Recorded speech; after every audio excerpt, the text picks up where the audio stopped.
কৈলাসহর মহকুমার বিভিন্ন কৃষি প্রধান এলাকায় দীর্ঘদিন ধরে জল নিকাশি ব্যবস্থার সমস্যা কৃষকদের চাষাবাদে বাধা সৃষ্টি করছে। এই পরিস্থিতি সরজমিনে খতিয়ে দেখতে আজ মাঠে নামলেন সমাজ শিক্ষা ও সমাজ কল্যাণ মন্ত্রী টিঙ্কু রায়। এদিনের এই কর্মসূচিতে উপস্থিত ছিলেন জেলার শাসক তমাল মজুমদার, মহকুমার শাসক প্রদীপ সরকার সহ পূর্ত জল সম্পদ দপ্তরের আধিকারিকদের নিয়ে মন্ত্রী ঘুরে দেখেন গৌরনগর, কাউলিকুড়া, বিসিনগর, গুলধারপুর ও ভগবাননগর এলাকা। মন্ত্রী জানান, এলাকার জমি উর্বর হলেও জল বেরোনোর ব্যবস্থা না থাকায় সমস্যা হচ্ছে। এই ব্যবস্থায় দ্রুত পদক্ষেপ নেওয়ার নির্দেশনা দেওয়া হয়েছে।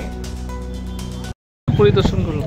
আর দেখুন, এটা একটা না, অনেকগুলো জল নিকাশি ব্যবস্থা। আপনারা জানেন আমাদের কৈলাসহর মহকুমায় বিস্তীর্ণ এলাকা, যেখানে চাষবাস করা যায়, কিন্তু জল নিকাশির কারণে সেখানে চাষবাস করা মুশকিল। আপনারা যেটা গৌরনগরে আমাদের কাবলিগুড়া যে হাওরটা রয়েছে বা বিসিনগর, অনেকগুলো এলাকায়।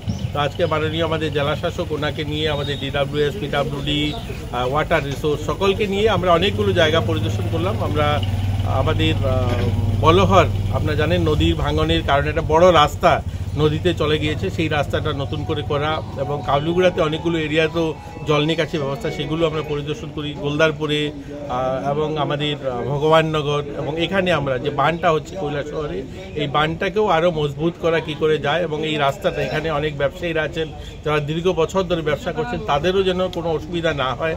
এখানে একটা মন্দির, পুরনো একটা বটগাছ ছিল, এগুলো যেন সব কিছু বজায় রেখেই আমরা ডেভেলপমেন্টের কাজটা করতে পারি, এগুলো নিয়েই আজকের আমাদের পরিদর্শন ছিল এবং এগুলো নিয়ে আমরা কথা বলছি।